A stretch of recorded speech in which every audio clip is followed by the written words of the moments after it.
Hello বন্ধুরা, আমি আবার চলে এসেছি তোমাদের কাছে বেশ কয়েকদিন পর। তোমরা হয়তো অনেকে দেখেই বুঝতে পারছো আমার এই কয়েকদিন ভিডিও কেন আমি দিতে পারিনি তোমাদের জন্য। আজকে বেশ কিছুদিন পর আবারও শুরু করছি। এরপর চেষ্টা করবো নিয়মিত ভিডিও ভিডিও আপলোড করার জন্য। আজকে 11-12 ফিজিক্স ঠিক নয়, আজকে নিয়ে এসছি। আমাদের একটা কনফিউশন থাকে যে কম্পিটিটিভ এক্সামে মার্কস যখন আমাদের রেজাল্ট যখন আউট হয় তখন আমরা পার্সেন্টাইলে মার্কসটা পাই। এবার পার্সেন্টাইল বিষয়টা কি এবং পার্সেন্টাইলের সাথে পার্সেন্টেজের কি তফাৎ, সেটা আমি তোমাদের সামনে এক্সপ্লেইন করব। কারণ কম্পিটিটিভ এক্সামগুলো তো পার্সেন্টাইলে হয়। এবার পার্সেন্টাইল কি করে ক্যালকুলেশন করে, পার্সেন্টাইল আর পার্সেন্টেজের মধ্যে কিরকম ডিফারেন্স, সেটা আমি আজকের এই ছোট্ট ক্লাসে তোমাদের একটু বোঝানোর চেষ্টা করছি। দেখো, বিগ কনফিউশন, অনেকের কনফিউশন আছে এই পার্সেন্টেজ আর পার্সেন্টাইল নিয়ে। বিগ কনফিউশন আমি ক্লিয়ার করার চেষ্টা করব তোমাদের।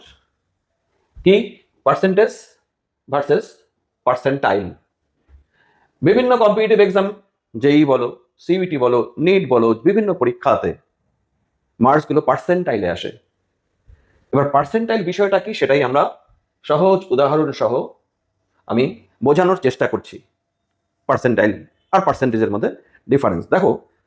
পার্সেন্টেজ বিষয়টা তোমরা জানো, একটা সাবজেক্ট ধরো 100-এর মধ্যে তুমি 70 পেলে, তাহলে আমি বলবো 70% মার্কস পেয়েছে। তোমার ক্লাসে আরেকজন হয়তো 100-এর মধ্যে 65 পেয়েছে, সে 65% পেয়েছে। এ দেখো, পার্সেন্ট থেকে কখনোই বোঝা যায় না একটা স্টুডেন্ট ফার্স্ট হয়েছে, তার র্যাঙ্ক 1 না র্যাঙ্ক 2, এটা বোঝা যায় না। তুমি 90% মার্কস পেয়েছো, এটা দিয়ে তুমি র্যাঙ্ক 1ও হতে পারো, র্যাঙ্ক 50ও হতে পারো, র্যাঙ্ক 100ও হতে পারো, র্যাঙ্ক অনেক কিছু হতে পারে। অর্থাৎ তুমি কতজন পরীক্ষার্থীর আগে আছো বা পেছনে আছো সেটা পার্সেন্টেজ দিয়ে আমরা বুঝতে পারি না। অর্থাৎ রীতিমতো পার্সেন্টেজ বিষয়টা হচ্ছে একটা পার্সোনাল, তার পারফরমেন্স সেটা নির্ভর করছে পার্সেন্টেজটা।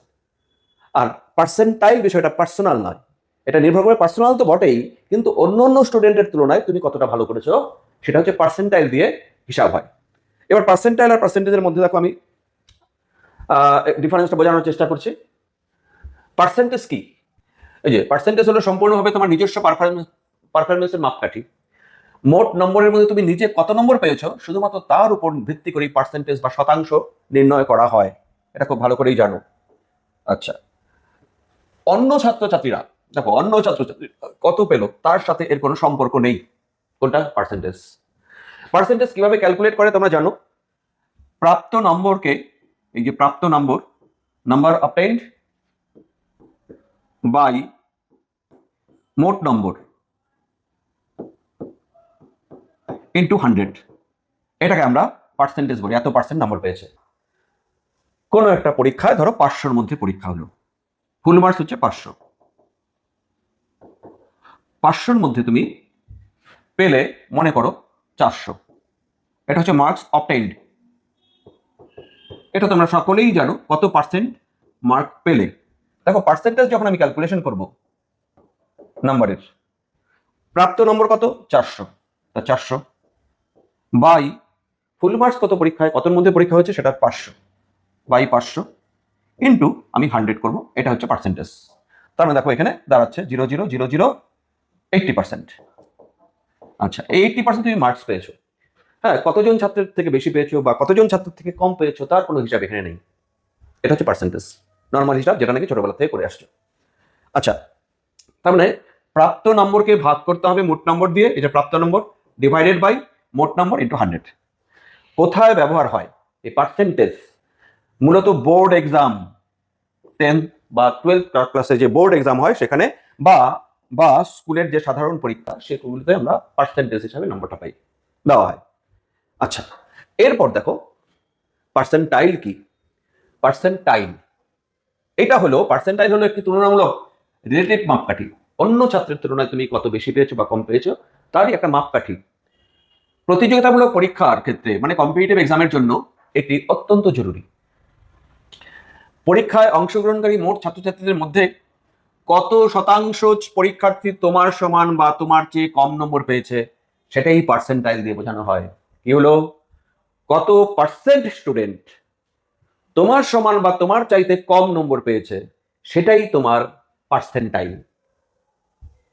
আবার কত পার্সেন্ট স্টুডেন্ট তোমার সমান বা তোমার চাইতে কম নম্বর পেয়েছে, সেটাই হচ্ছে পার্সেন্টাইল।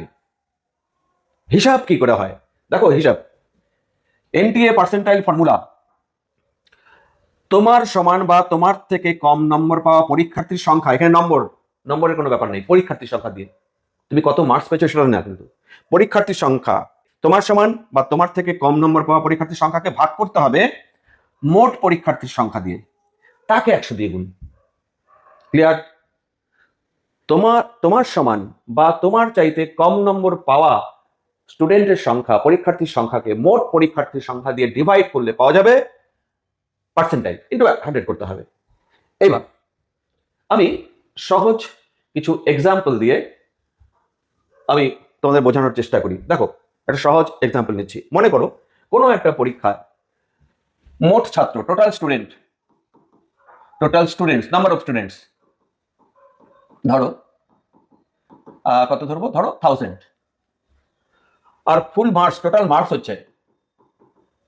মার্কস ধরো কি ধরবো, ধরো 500 ফুল মার্কস। 500-র মধ্যে পরীক্ষা হয়েছে, 500 নম্বরের মধ্যে পরীক্ষা হয়েছে, আর পরীক্ষার্থীর সংখ্যা মনে করো 1000। এবার আমি কিছু student number 1, student number 2, student number 3, S1, S2, S3, S4, S5 এরকম dot dot dot dot dot dot করতে করতে S1000, তার আগেরটা হচ্ছে S999, স্টুডেন্ট নাম্বার 999তম স্টুডেন্ট, 1000তম স্টুডেন্ট।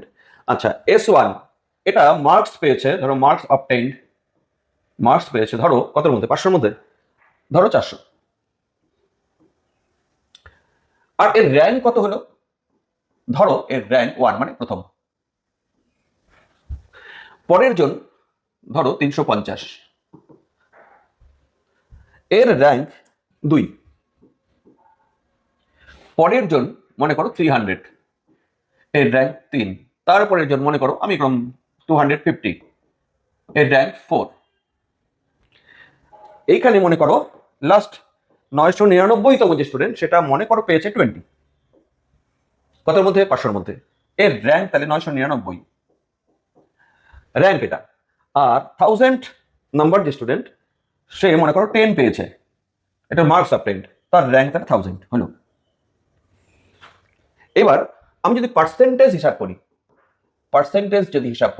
1 নম্বর স্টুডেন্টের পার্সেন্টেজ কত, মার্কস কত, 500, পেয়েছে কত, 400।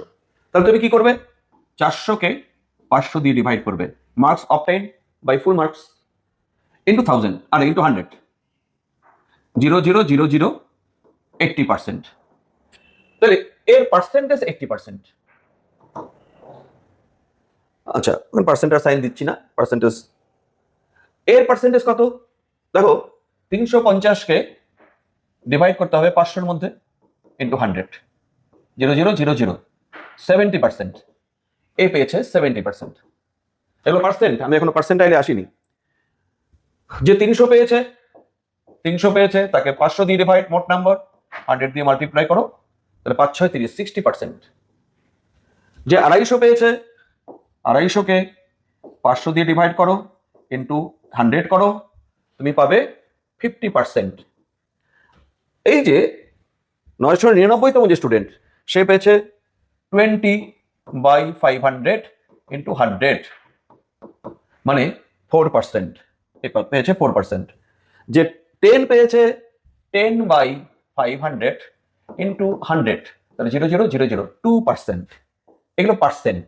এই ঘরটা হচ্ছে 60, 50 এরকম ভাবে একটা পার্সেন্ট পেয়েছে।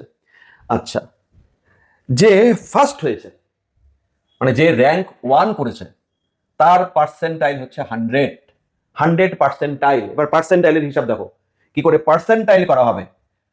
পার্সেন্টাইল ILE, ওটা এস পার্সেন্টেজ আর ওটা পার্সেন্টাইল।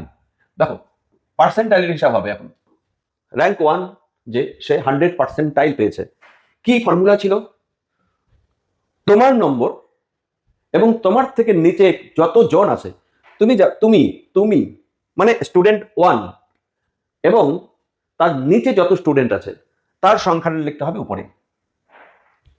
দুটোর যোগফল, কিন্তু দুটোর যোগফল মানে সেই স্টুডেন্ট আর সবগুলো স্টুডেন্ট, বাকি সবগুলো স্টুডেন্ট, মানে বাকি এই প্রথম স্টুডেন্ট বাদ দিলে কত হয় না, এখানে 1000 জন স্টুডেন্ট আছে, 1000 নাম্বার অফ স্টুডেন্ট আছে এখানে। 999 একে বাদ দিলে